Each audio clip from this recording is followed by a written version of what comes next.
Shame gets its power because we are afraid to look at it. So it's like the film The Wizard of Oz, when the little dog Toto, kind of ran up and grabbed in his teeth the curtain and pulled it back, and there was the Wizard of Oz, who was this little guy with his hand on a bunch of levers. But out of that little box came this, impressive, godlike voice, the Wizard of Oz. Well, shame is like that. When we pull back the curtain on shame, we discover things that are very simple. And these are the three healing paradoxes. We discover that actually, even though shame feels blameworthy, it's an innocent emotion. And this is my main point for today. It's an innocent emotion because it comes from the wish to be loved.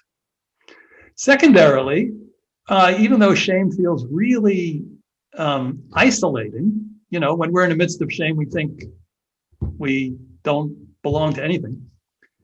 But shame is a universal emotion.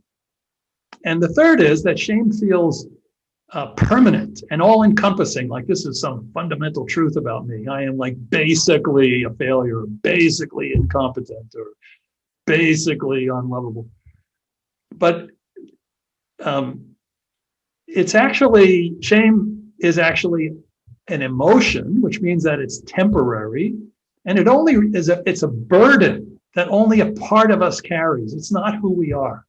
So when we discover these things, when we discover that shame is an innocent emotion, that it's universal, and that it is temporary, we get freed from shame. And this is the insight from compassion. And I'm going to unpack that for you a little bit more later.